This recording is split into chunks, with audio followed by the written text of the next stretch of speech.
بسم اللہ الرحمن الرحیم۔ السلام علیکم۔ ایک شاگرد اب استاد صاحب کے مدرسے میں پڑھنے جاتا تھا۔ استاد صاحب اتنے سخت تھے، اگر بچے سبق یاد کر کے نہ آتے تو ڈنڈے سے مارتے تھے، لیکن استاد صاحب نے اس بچے کو کبھی ڈانٹ ڈپٹ نہیں کیا تھا۔ ایک دن استاد صاحب اس بچے کے والد کو بلا کر کہتے ہیں، اس بچے کی قدر جان لو، یہ نہ صرف ذہین اور دوسرے بچوں سے بہت آگے ہے بلکہ اس میں ناقابل یقین صلاحیتیں ہیں، اور وہ بچہ صرف 3 سال میں قرآن پاک سے حفظ کر لیتا ہے، گویا صرف 10 سال کی عمر میں وہ بچہ حافظ بن چکا ہوتا ہے۔ دوستو، اگر آپ ہمارے چینل پر نیو ہیں تو چینل کو سبسکرائب کر دیں اور ساتھ ہی بیل آئیکن کو بھی کلک تاکہ ہر نئی آنے والی ویڈیو آپ تک سب سے پہلے پہنچ جائے۔ ویڈیو اچھی لگے تو لائک اور کمنٹ بھی ضرور کیجیے گا۔ دوستو، اس عظیم استاد کا نام علی بیگ تھا اور اس عظیم استاد کے عظیم شاگرد کا نام امیر تیمور تھا۔ امیر تیمور ایک ترک منگول قبیلے برلا سے تعلق رکھتا تھا۔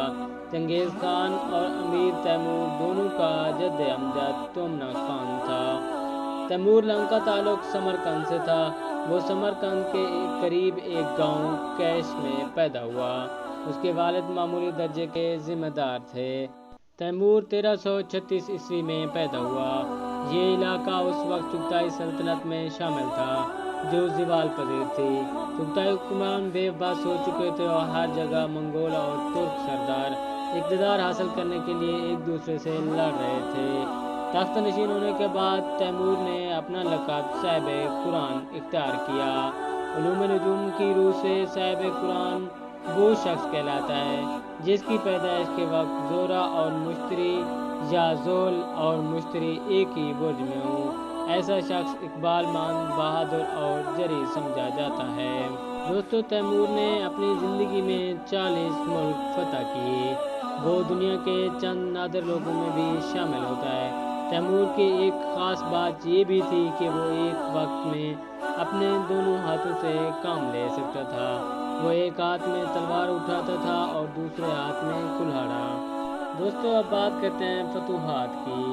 بلخ میں تخت نشین ہونے کے بعد تیمور نے ان تمام علاقوں اور ملکوں پر قبضہ کرنا اپنا حق اور مقصد قرار دیا جن پر چنگیز خان کی اولاد حکومت کرتی تھی۔ اس غرض سے اس نے فتوحات اور لشکر کشی کے ایک ایسے سلسلے کا آغاز کیا جو اس کی موت تک پورے 37 سال جاری رہا۔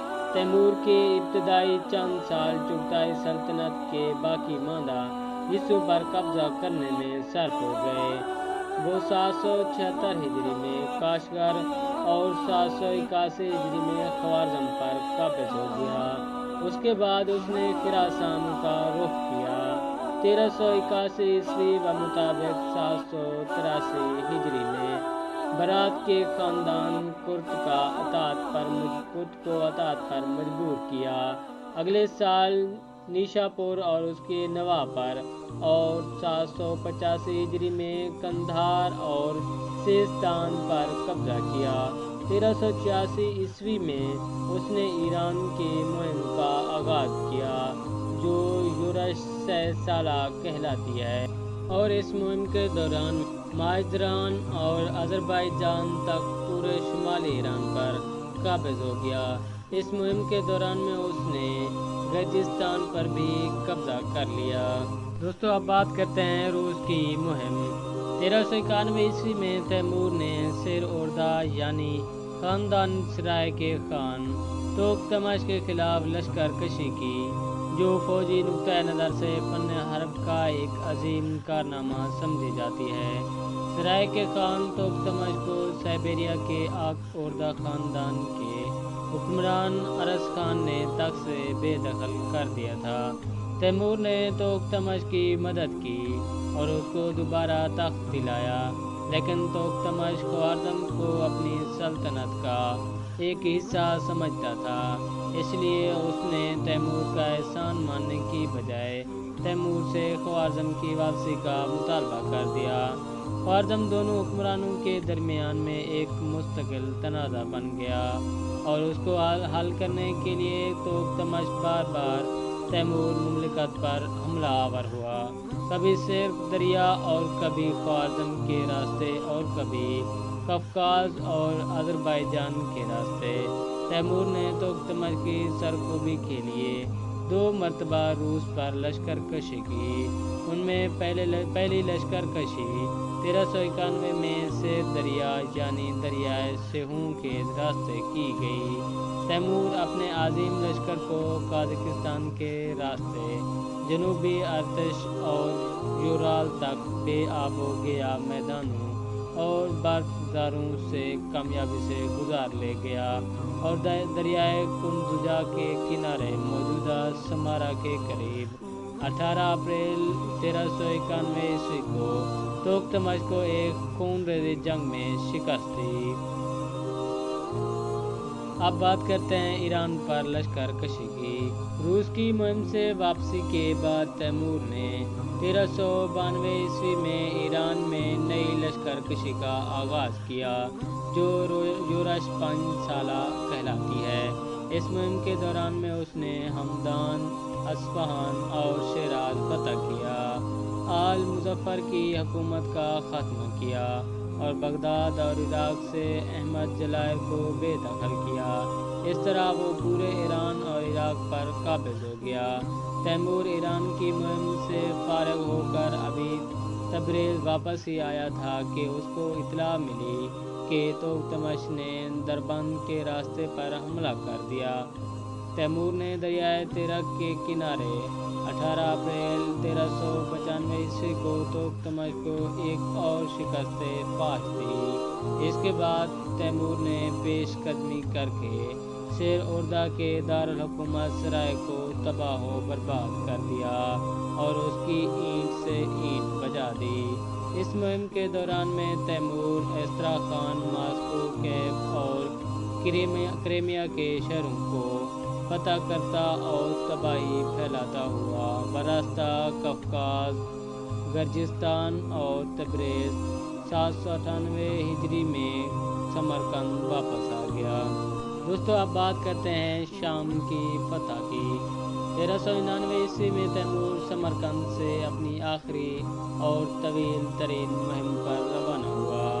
تبریز پہنچ کر اس نے سلطان مصر کے پاس سفیر بھیجے جن کو قتل کر دیا گیا۔ چنانچہ تیمور سلطان مصر کے سرکوبی کے لیے روانہ ہوا جو احمد جلائر کی مدد اور حوصلہ افزائی کرتا تھا۔ حلب، حمص اور بالبک فتح کرتا ہوا دمشق پہنچا اور حسب دستور لوگوں کا قتل عام کیا اور شہر میں آگ لگا دی۔ اس کے بعد وہ بغداد آیا لیکن احمد جلائر اس کے بغداد پہنچنے سے پہلے ہی فرار ہو چکا تھا۔ دوستو اب بات کرتے ہیں جنگ آکرا کی۔ اس دوران میں سلطان بایزید یلدرم نے احمد جلائر اور قرہ یوسف کی تحریک پر جو اس کے پاس پناہ گزین تھے ایشیائے کوچک میں تیموری علاقوں پر حملہ کر دیا۔ تیمور نے خلافات کو خط و کتابت کے ذریعے حل کرنا چاہا لیکن جب اس میں کامیابی نہ ہوئی تو اس نے سلطنت عثمانیہ پر لشکر کشی کر دی۔ سیورس کا دفاع کرنے والے 4000 سپاہیوں کو زندہ دفن کر دیا۔ بایزید اس وقت قسطنطنیہ یعنی استنبول کے محاصرے میں مصروف تھا۔ تیمور کے حملے کی اطلاع ملی تو محاصرہ اٹھا کر فوراً اناطولیہ کی طرف روانہ ہوا۔ آنکرا کے قریب 21 جولائی 1402 عیسوی کو دونوں کے درمیان میں فیصلہ کن جنگ ہوئی جو جنگ آنکرا کے نام سے مشہور ہے۔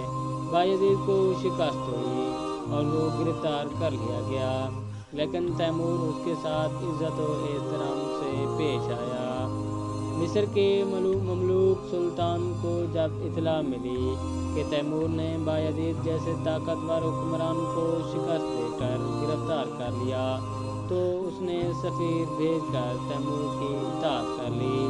مصر میں تیمور کے نام کا سکہ ڈالا اور مکہ اور مدینہ میں اس کے نام کا خطبہ پڑھنے کا حکم دیا۔ دوستو سمرقند واپس آنے کے بعد تیمور نے چین پر حملہ کی تیاری شروع کر دی۔ چین ایک زمانے میں چنگیز خان کی اولاد کے قبضے میں رہ چکا تھا، اس لیے تیمور اس پر بھی اپنا حق سمجھتا تھا۔ اس کے علاوہ تیمور کافران چین کے خلاف جہاد کر کے اس خون ریزی کی تلافی کرنا چاہتا تھا جس کا شکار اب صرف مسلمان ہوئے تھے۔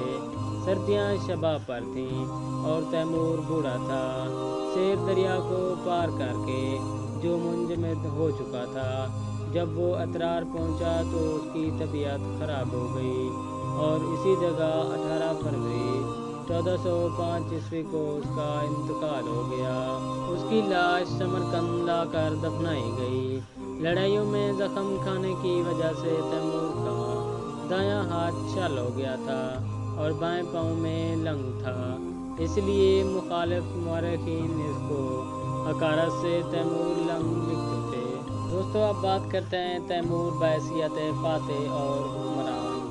فتوحات کی وسعت کے لحاظ سے تیمور کا شمار سکندر اعظم اور چنگیز خان کے ساتھ دنیا کے 3 سب سے بڑے فاتح سپہ سالاروں میں ہوتا ہے۔ فتوحات کی کثیر میں وہ شاید چنگیز خان سے بھی بازی لے گیا۔ چنگیز کی فتوح علاقوں کا طول مشرق سے مغرب تک بہت زیادہ تھا، لیکن شمالاً جنوباً غرض تیمور کے مقابلے میں کم تھا۔ پھر چنگیز کی سلطنت کا ایک بڑا حصہ اس کے سپہ سالاروں نے فتح کیا تھا، جبکہ تیمور دہلی سے ازمیر تک اور ماسکو سے دمشق اور شیراز تک ہر جگہ خود گیا اور ہر جنگ میں خود شرکت کی۔ چنگیز جنگ کی منصوبہ بندی اچھی کر سکتا تھا، جبکہ تیمور میدان میں فوجوں کو لڑانے میں استاد تھا۔ 1393 عیسوی میں کلات اور تکریت کے ناقابل تسخیر پہاڑی قلعوں کی تصویر اس کے اس صلاحیت کا بڑا ثبوت سمجھی جاتی ہے۔ تیمور کی بحیثیت ایک سپہ سالار حیرت انگیز صلاحیتوں سے انکار نہیں کیا جا سکتا، لیکن اس نے اس خداداد صلاحیت سے جو کام کیا وہ اسلامی روح کے خلاف تھا۔